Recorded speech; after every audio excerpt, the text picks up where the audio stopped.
उस दिन वो नूर से कॉल पर बात करके लाउंज में टीवी देखने बैठी। उन दिनों नूर दुबई में क़याम पजीर थी। उनका 6 महीने का ट्रिप ख़त्म होने में अब कुछ ही हफ्ते बाकी थे और किरण को उनकी वापसी का बेसब्री से इंतज़ार था। अकेले बहुत तंग हो गई थी वो। चची से उसके ताल्लुकात बहाल हो गए थे। उस दिन चची उसके घर आई और उसके साथ शॉपिंग पर उसे चलने की ज़िद करती रही। ओफ़ो, तुम तो घर की होकर रह गई हो, चलो आज तुम्हें शॉपिंग करवाती हूँ, चची ने एहसान जताने वाले अंदाज में कहा। किरण मुसलसल इनकार करती रही, लेकिन चची नहीं मानी। कहीं न कहीं किरण का भी दिल था कि वो कुछ देर बाहर घूम कर आए, बाहर की दुनिया देखे। उसने चची की बात मानते हुए राना साहब से पूछने उन्हें कॉल मिलाई। राना साहब ने कॉल उठाई तो किरण के कुछ कहने से पहले चची ने उसके हाथ से फ़ोन झपटा और ख़ुद राना साहब से गुफ्तगू करने लगी। कैसे हैं आप राना साहब? मैं निगार, पहचान तो लिया होगा, उन्होंने दोस्ताना अंदाज में कहा। राना साहब एयरपोर्ट कान में लगाए निगार बेगम से बात करते साथ साथ लैपटॉप पर कुछ टाइप भी कर रहे थे। फरमाइए निगार बेगम, कैसे याद किया? उन्होंने भी दोस्ताना अंदाज में ही जवाब दिया। राना साहब, मुझे कुछ देर के लिए किरण उधार चाहिए आपसे। मैं उसे अपने साथ शॉपिंग पर ले जाना चाहती हूँ, पर वो कह रही है कि जब तक आप नहीं कहेंगे वो नहीं जाएगी। निगार बेगम ने सरसरी अंदाज में शाने उचका कर कहा। राना साहब के जबड़े सख्त हो गए और तासुरात संजीदा। ठीक है, ले जाइएगा, मेरी बात करवाएं किरण से। आज राना मुबशिर को बहुत बड़ी डील मिली थी। खुशगवार मिजाज में थे तो किरण को इजाज़त दे दी। उनकी हिदायत पर निगार बेगम ने फ़ोन किरण को थमाया। उनकी हेलो सुनकर राना साहब स्पाट अंदाज में गोया हुए। 2 घंटे की इजाज़त दे रहा हूँ, मेरी अगली कॉल तक तुम घर पहुँच चुकी हो, ओके? उन्होंने तंबीही अंदाज में कहा। किरण उनके इजाज़त देने से बहुत खुश हो गई थी। उसने इस बात में सर हिलाते हुए राना साहब से अलविदा किया और तैयार होने कमरे में चली गई। घर से निकलते वक्त उसने मोबाइल में 1.5 घंटे का अलार्म लगाया ताकि फिर आधे घंटे में वो घर वापस पहुंच सके। आर्यन अपने हम मनसब रफ़ीक के साथ उस मॉल के कॉफ़ी शॉप में मौजूद था। मीटिंग कर लेने के बाद वो उन साहब से अलविदा करते हुए मुसाफिहा कर रहा था जब आर्यन ने किरण को मॉल में देखा। वो उसे पहली नज़र में ही पहचान गया था। उसके पीछे जाने के लिए वो फुर्ती से आगे आया। रफ़ीक, तू ऑफिस जा, मैं थोड़ी देर में आता हूँ, उसने दोस्त को मुखातिब किया। ऑफिस टाइम में कहाँ जा रहा है? बॉस को पता चला ना तो खैर नहीं, उसने आगाह करते हुए कहा। यार, कह देना पर्सनल काम से गया हूँ, अब तू जा, उसने हाथ झुलाकर उसे हड़बड़ी में कहा और आगे बढ़ गया। रफ़ीक को भेजने के चक्कर में उसकी नज़रों से वो ओझल हो गई थी, लेकिन वो इतना मुतमईन था कि मॉल में ही है, तो वो मंजिल ब मंजिल उसे ढूंढने लगा। उसे किरण से राना साहब की गैर मौजूदगी में मिलने का ये मौका गंवाना नहीं था।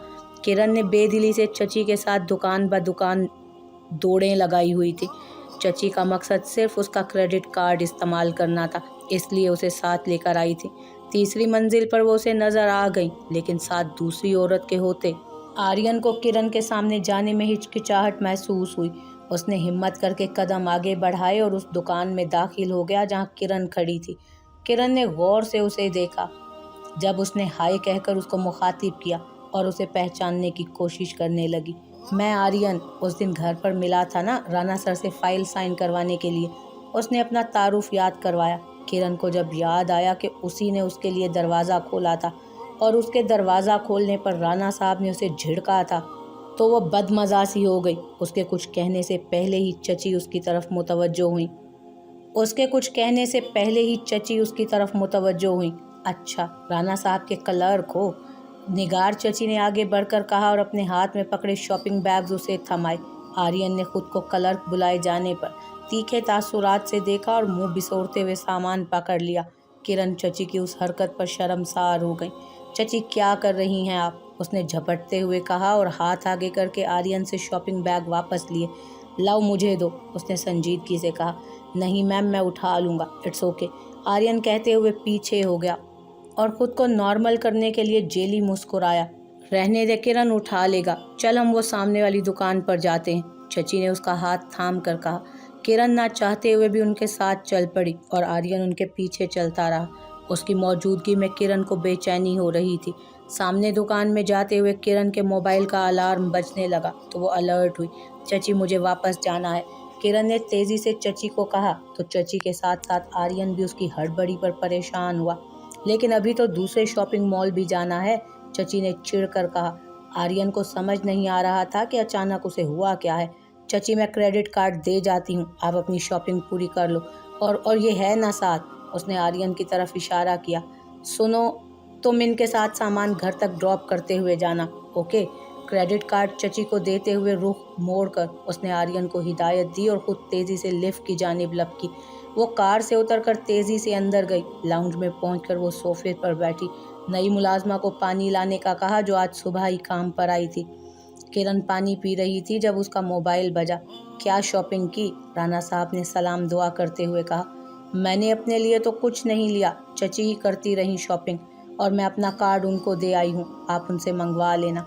और मैं 20 मिनट पहले ही आ गई हूँ, किरण ने वजाहत करते हुए कहा। हाँ, देख रहा हूँ, राणा साहब ने लैपटॉप पर नज़रें जमाते हुए कहा, जहाँ वो अपने घर में नस्ब किए गए खुफिया कैमरे से किरण को देख रहे थे।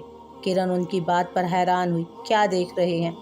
उसने तस्दीक चाही। किरण को लगा कि उसे राणा साहब की बात समझने में गलती हुई।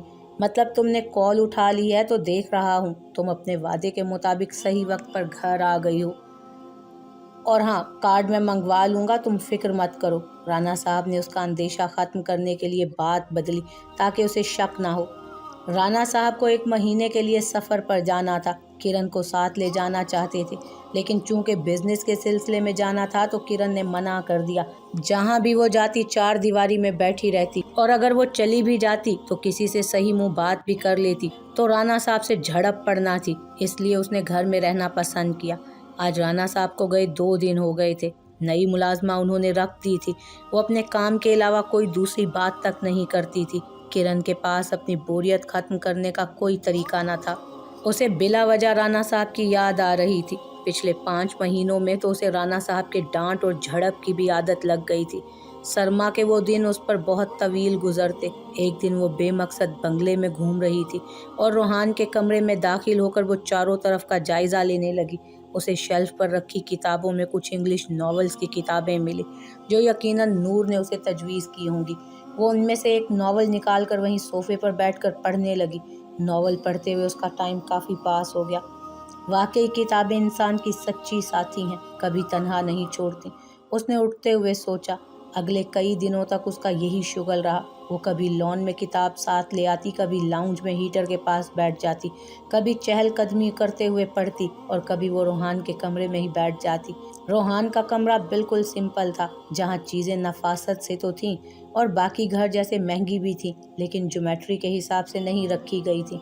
ना कोई पाबंदी थी, लेकिन पाबंदी से नहीं रखी गई थी। सिर्फ वहीं उसे ज़िंदगी का एहसास होता, वहीं बैठकर उसे इंसान होने का एहसास होता।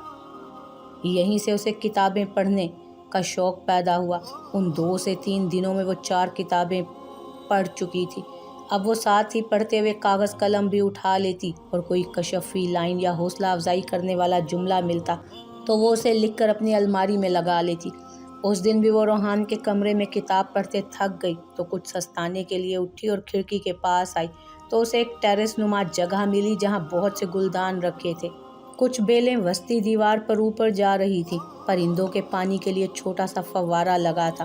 पालतू जानवर के सोने के लिए डरबा भी। 2 आमने सामने रॉकिंग चेयर्स थीं, साथ में गिटार पड़ा था, और भी छोटे छोटे नुमाइशी शो पीस रखे थे जो उस जगह की खूबसूरती को हसीन बना रहे थे। किरण उस टेरेस को देखकर बहुत महजूज हुई और हैरान भी कि इतने दिनों से उसने पहले ये जगह क्यों नहीं देखी। रोहान का कमरा नीचे मंजिल पर था और घर के आखिरी हिस्से की जानिब भी, इसलिए टेरेस की 4 दीवारी छोटी थी। अगर कोई खड़ा होता तो आधा बाहर देख सकता था और ऐसे ही बाहर का इंसान अंदर। उसने तजस्सुस से आसपास ऊपर नीचे देखा कि जब इतनी हसीन आउटडोर जगह बनाई है तो इसमें जाने का रास्ता भी होगा। दूसरी खिड़की को खोलकर देखा तो उसे 2 सीढ़ियां नीचे जाती नजर आईं। नज़र घुमाकर देखा तो उसे वो खिड़की खोलने का हैंडल भी मिल गया, जिसे घुमाकर उसने वो खिड़की खोली और उस सब्ज़ा में कदम रखा। पहला कदम रखते ही उसे खुशगवार मुसर्रत का एहसास हुआ। वो फुर्ती से किताब लिए वापस अंदर आ गई। वो फुर्ती से किताब लेने अंदर आई और किताब लेकर वहीं पढ़ने बैठी और खुली फिजा में किताब पढ़ने से लुत्फ़ अंदोज़ होती रही। आर्यन को राणा साहब के सफ़र का अच्छा फ़ायदा मिल गया था। उस दिन वो ऑफिस वक्त में 11 बजे निकला और अपनी बाइक दूर खड़ी करके पैदल चलकर किरण के घर के रकबे में आया। घर में जाने के बजाय वो बंगले के वस्ती दीवार के साथ चलने लगा। अंदर जाने का रास्ता ढूंढते हुए बार बार वो अंदर झांकते उस छोटे सब्जा पर बैठी किरण की पुश्त उसको नजर आ गई थी। किरण सर झुकाए किताब पढ़ने में मसरूफ थी जब उसे दीवार फलांग कर किसी के अंदर आने का साया नजर आया। उसने सहम कर पीछे देखा तो आर्यन कपड़े झाड़ रहा था। उसने हाथ झाड़ते हुए देखा किरण तने तासुरात से उसे घूर रही थी। हाय, उसने हाथ उठाकर हिलाया और मुस्कुरा दिया। किरण की कैफियत में कोई तब्दीली नहीं आई। वो उसके इरादे जांचते हुए तफसील से उसकी हरकतों सकनात का मुशाहिदा करने लगी। राणा साहब टूर पर गए हैं, आपको उनसे जो भी काम है फ़ोन करके पूछ लीजिए, किरण ने हाथ बांधते हुए कहा। वो इस तरह आर्यन के उसके घर घुसने की वजह जानने के लिए घुमा फिरा कर बात कर रही थी। नहीं नहीं, मुझे सर राणा से कोई काम नहीं, मैं तो तुमसे मिलने आया हूँ, आर्यन ने आगे बढ़ते हुए कहा। उसे आगे आते देख किरण सहम कर 2 कदम पीछे हटी। मुझसे क्यों मिलना है, उसने इस तरह से पूछा। आर्यन ने किरण को उसके करीब जाने से डरते देखा तो कदम जमा लिए। वो किरण को खुद से बदगुमान नहीं करना चाहता था। इस तरह किसी के घर चोरी छुपे जाने का क्या मतलब है, निकलो यहाँ से, किरण ने आर्यन को झड़कते हुए वापस जाने का कहा। आर्यन को समझ नहीं आ रहा था कि वो किरण को कैसे तसल्ली दिलाए। किरण बिना उसकी बात सुने उसे झिड़क रही थी। उसने बोलने के लिए मुंह खोला पर किरण मुसलसल बोले जा रही थी। उसे बोलने का मौका ही नहीं मिल रहा था। तुम जाते हो या मैं सिक्योरिटी को बुलाऊं, किरण ने माथे पर बल डाले तेज आवाज में कहा। चूंकि रोहान का कमरा घर के आखिरी हिस्से में था इसलिए यहाँ मुलाजमीन का आना जाना भी इतना नहीं होता था और मुलाजमीन को भी उस टेरेस के खुलने का पता ना था। किरण खिड़की की जानिब मुड़कर बुलंद आवाज़ में सिक्योरिटी को बुलाने लगी कि आर्यन ने उसे मुखातिब किया। ठीक है, बुला लो, लेकिन पहले तुम खुद फंसोगी, फिर देती रहना राणा सर को जवाब, आर्यन ने तेज़ी से कहा तो वो ठहर गई। बात तो ठीक कही थी उसने। सिक्योरिटी वाले बताएंगे तो राणा साहब पहले मुझ पर ही बरसेंगे कि मैं यहाँ पर क्यों आई। उसने दिल में सोचा और नरम मिजाज बनाकर रुख आर्यन की तरफ किया। ओके, नहीं बुलाती मैं सिक्योरिटी को, तुम जैसे आए थे वैसे ही वापस चले जाओ, इस दफ़ा किरण ने नर्म लहजे में कहा। चला जाऊंगा, पर तुम मेरे एक सवाल का जवाब दो, उसने हाथ बाहम मसलते हुए पुरसोच अंदाज में कहा। कैसा सवाल, किरण ने उसे ताज्जुब से देखते हुए पूछा। यही कि, वो कहते कहते शेव खुजाते हुए आगे आया। किरण की धड़कन तेज हुई। तुमने राणा सर से शादी क्यों की, उसने हैरत से किरण की आंखों में देखकर कहा। किरण के तासुरात बदल गए। ये मेरे ज़ाती मामलात हैं, मैं तुम्हें क्यों बताऊं, चुपचाप निकलो यहाँ से, उसने मुंह बिसोरते हुए कहा और उंगली उठाकर उसे तंबीह की। आर्यन संजीदा अंदाज में हाथ बांधकर खड़ा हो गया तो किरण पैर पटकती मुंह चिढ़ाती अंदर भागी और तेजी से क्लिप दबाकर लॉक लगा दिया। आर्यन उसे रोकने आगे बढ़ा पर तब तक वो कमरे से बाहर निकलकर जा चुकी थी। वो वापस मुड़ा और अफसोस से सर झटका वापस दीवार फलांग कर चला गया। किरण काफ़ी परेशान हो गई थी लेकिन मनफी ख्यालात झटक कर अपने कमरे में चली गई। अगले 2-3 दिन तक वो टेरेस पर जाने से गुरेज करती रही। उसे खौफ था कि कहीं आर्यन फिर से ना आ जाए। फिर जैसे उसे भूल कर वो तीसरे दिन किताब टेरेस पर ले आई।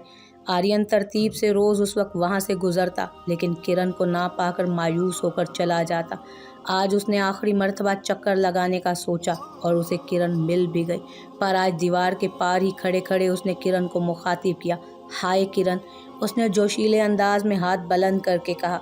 किरण मुखातिब होने पर पलटी और आर्यन को देखकर हूँ करते हुए किताब अपने सर पर मारी। क्यों आ जाते हो तुम, लगता है यहाँ भी सुकून से बैठना नसीब नहीं, ज़रूर राणा साहब ने तुम्हें मुझ पर नज़र रखने भेजा है। उफ, उसने अफसुर्दगी से मुंह बनाते हुए कहा। नहीं, मुझे किसी ने नहीं भेजा, मैं अपनी मर्जी से आया हूँ। पता नहीं क्यों खुद ही तुम्हारी जानिब कदम बढ़ते जाते हैं। अंदर से महसूस होता है कि तुम तकलीफ़ में हो और किसी को भी नहीं बता सकती हो, आर्यन ने मासूमियत से कहा। किरण को लगा कि किसी ने उसके दिल की ही बात कह दी हो। इसने मेरी अंदरूनी कैफियत कैसे जांच ली, उसने ताज्जुब से आर्यन को देखकर सोचा। किरण, मैं अंदर आऊँ प्लीज़, गुस्सा मत करना, एक दफ़ा तसल्ली से मेरी बात तो सुनो, आर्यन ने दीवार बाजू पर टकाते हुए इल्तजाई अंदाज में कहा। किरण को उससे उलझन होने लगी थी। वो नहीं चाहती थी कि आर्यन उसके दिल में दफनाए राज जान ले। कोई ज़रूरत नहीं है, किरण ने उठते हुए कहा और जाने को मुड़ी। अच्छा, तुम्हारे लिए कुछ लाया था, कम से कम ये तो ले लो, आर्यन ने हाथ में 2 चॉकलेट बार उठाकर लहराए। किरण चॉकलेट देखकर यादों में खो गई।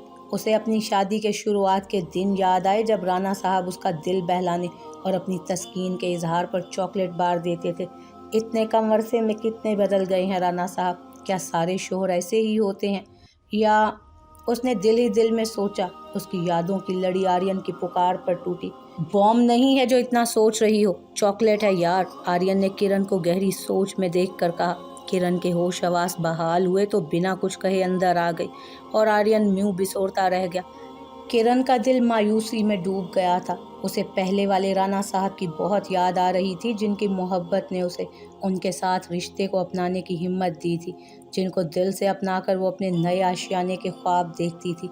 2 आंसू टूटकर उसके रुखसार पर बह गए। उसने आंखें बंद करके बकिया आंसू अपने अंदर उतारे और अपने कमरे में चली गई। शाम में वो गैर इरादी तौर पर रोहान के कमरे में दाखिल हुई और खिड़की के आसपास आकर देखा। आर्यन ने चॉकलेट वहीं रीलिंग पर रखे थे और खुद चला गया था। वो फीका सा मुस्कुराई और चॉकलेट उठा ली। राणा साहब उन दिनों अपने इंटरनेशनल डील में काफ़ी मसरूफ़ थे, इसलिए किरण पर नज़र रखने या हर वक्त फ़ोन पर पहुंचने का मौका नहीं मिला था। राणा साहब उन दिनों अपने इंटरनेशनल डील में काफ़ी मसरूफ़ थे, इसलिए किरण पर नज़र रखने या फिर हर वक्त फ़ोन पर पूछने का मौका ही नहीं मिला था। और घर में वाहिद रोहान का कमरा ऐसा था जहां उसकी प्राइवेसी का लिहाज करते राणा साहब ने खुफिया कैमरा नस्ब नहीं करवाया था, इसलिए वो आजकल किरण की मसरूफियात से बेखबर थे। लहजा ऐसा हथियार है कि जिससे कोई भी इंसान किसी को भी अपना सकता है और दूर भी कर सकता है। राणा साहब के सख्त लहजे ने किरण को उनसे दूर कर दिया था। वैसे ही आर्यन की 2-3 मुलाकातों के नर्म लहजे ने किरण को उसकी तरफ माइल कर दिया था। वो लाशऊरी तौर पर टेरेस पर बैठकर आर्यन का इंतज़ार करती और सर किताब पर झुकाए अनजान बनने की अदाकारी करती रही, लेकिन आर्यन नहीं आया। उसका दिल उचाट हो गया था। किताब पढ़ने का मज़ा भी नहीं आ रहा था, तो वो वहाँ से उठ गई। अगले दिन उसने राणा साहब से पूछकर ड्राइवर के हाथों कुछ उर्दू नॉवल भी मंगवा लिए थे। दिल ही दिल में अपने आप को आर्यन का इंतज़ार करने पर कोसती वो टेरेस पर बैठी उर्दू नॉवल पढ़ रही थी। जब उसने सामने दीवार पर साया नमूदार होते हुए देखा, उसने मुस्कुराहट दबाते हुए नज़रें नीची कर लीं और स्पाट तासुरात बनाए किताब पढ़ने की अदाकारी करने लगी। आर्यन दबे पांव आया और कुछ कहे बिना 2 फुट के फासले से उसके साथ ही बेंच पर बैठ गया और अनजान बनकर नज़रें घुमाता टेरेस के नज़ारे करने लगा। पैर हिलाता, हाथ बाहम मसलता वो किरण के रद्द अमल का इंतज़ार करने लगा। उसे लगा कि किरण फिर उस पर झड़पेगी और सुनाते हुए अंदर चली जाएगी, लेकिन उसकी तवक्कुआत के बरक्स किरण खामोश बैठी रही और अपने आगे पड़ा कॉफ़ी का मग खिसकाकर आर्यन के आगे किया। आर्यन के चेहरे पर खुशी की लहर दौड़ गई। उसने बेयकीनी से किरण को देखा जो अभी भी किताब पर नज़रें जमाए हुए थी, फिर कॉफ़ी के मग को देखा जिससे अभी भी गर्म भाप निकल रही थी। उसने चहकते हुए हाथ बढ़ाया और मग उठाकर कॉफ़ी पीने लगा। किरण ने किताब बंद करके रखी और मुस्कुराहट दबाते हुए उसे देखने लगी। थैंक्स, कॉफ़ी बहुत अच्छी थी। आर्यन ने कॉफ़ी ख़त्म करने के बाद वापस टेबल पर रखते हुए कहा, तुम बाज नहीं आओगे ना? किरण ने संजीदगी से कहा। आर्यन ने उसकी बात से मसरूर होते हुए हंसी दबाने के लिए लब भींचे और नफ़ी में सर हिलाया। किरण लंबी सांस लेते अब्रू उचकाकर सामने देखने लगी। डर नहीं लगता?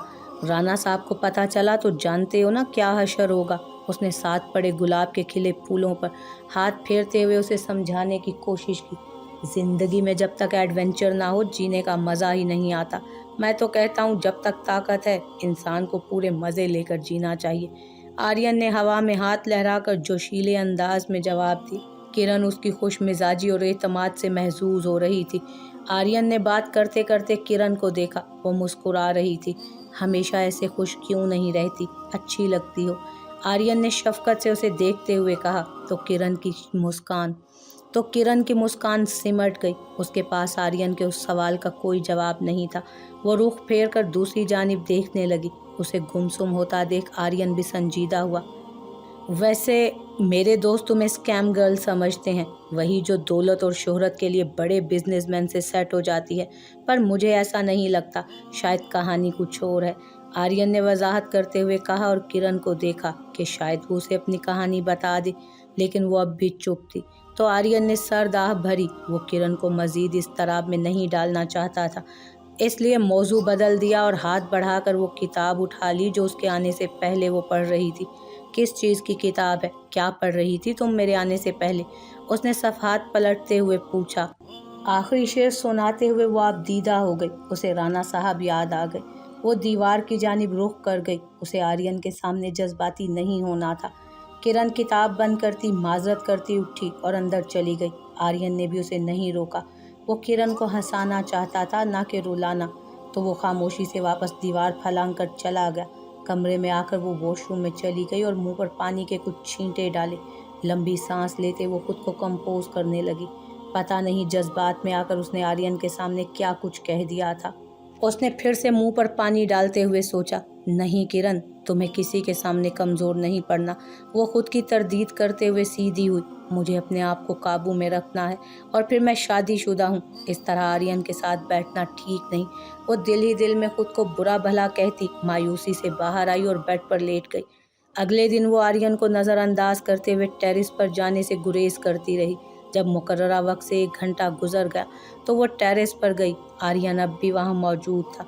उसने अपने आने की गलती पर सर पकड़ा। तुम्हें और कोई काम नहीं है? ऑफिस से निकल कर आ जाते हो, कोई कुछ कहता नहीं है तुम्हें? उसने उसे झड़कते हुए कहा। वो क्या है ना, आपके शोहर निहायत खड़ूस हैं।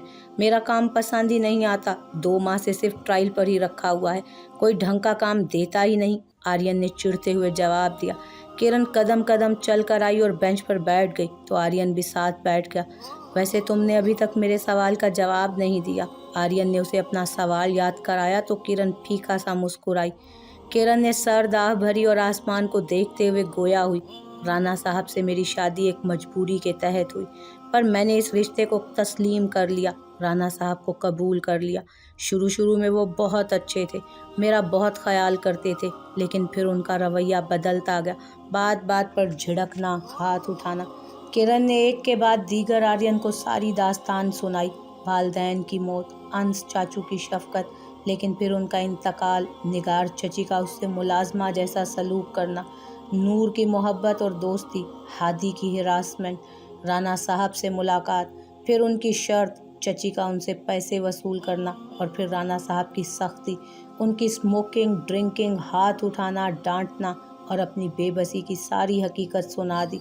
आर्यन दम साधे उसे सुनता गया। उसे किरण की आप बीती सुनकर उससे बहुत हमदर्दी हो रही थी। किरण को नागेहानी में पता नहीं चला कि बात करते करते उसने कब आर्यन के कंधे पर सर रख लिया। आर्यन ने हमदर्दी से हाथ बढ़ाकर दिलासा देने के लिए उसके रुखसार पर हाथ रखा। किरण को जब अपने चेहरे पर उसके हाथ का लम्स महसूस हुआ तो झट से उसका हाथ हटाया और गड़बड़ाकर दूर हुई। बालों को पीछे करते उसने मौजू बदल दिया। मेरी छोड़ो, अपनी तो बताओ। किरण ने पैर ऊपर किए और बाजुओं पर चेहरा टिकाए मासूम नजरें आर्यन पर जमाई। आर्यन ने सस्ताते हुए रुख किरण की तरफ किया। मैं पंजाब के छोटे से गांव से ताल्लुक़ रखता हूँ। फैमिली में माँ बाप और एक छोटी बहन है। गांव के प्राइवेट स्कूल में पढ़ाता था, फिर छोटी आंखों में बड़े ख्वाब लेकर शहर आ गया। सोचा कि अच्छी नौकरी मिल जाएगी, अच्छा कमाऊंगा, माँ बाप का सहारा बनूंगा। यहाँ आकर पता चला कि मेरे जैसे हज़ारों नौजवान दर बदर भटक रहे हैं। एक दोस्त राणा सर का एम्प्लॉय है, उसे देखकर मुझे भी रश्क आया। इस शहर में ऐसा कौन है जो राणा मुबशिर के ऑफिस में नौकरी ना करना चाहेगा। उसी दोस्त की सिफारिश से राणा सर के यहाँ ट्रायल पर एडिटर की नौकरी मिली और पिछले 2 महीनों से ट्रायल पर ही चल रहा हूँ। वहाँ गांव में माँ बाप सोचते हैं कि बेटा कमाएगा, अच्छा घर बना कर देगा, हमें हज उम्रा करवाएगा।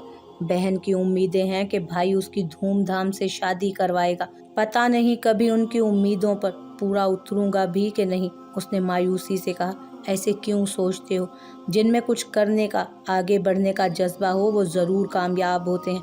तुम में भी ये जज्बा है, एक दिन अपनी मंजिल तक ज़रूर पहुँचोगे। किरण ने खुश दिली से उसको हौसला देते हुए कहा। आर्यन ने चमकती हुई आंखों से सर हिलाकर हामी भरी। और अपने लिए क्या सोचा है, कोई गर्लफ्रेंड?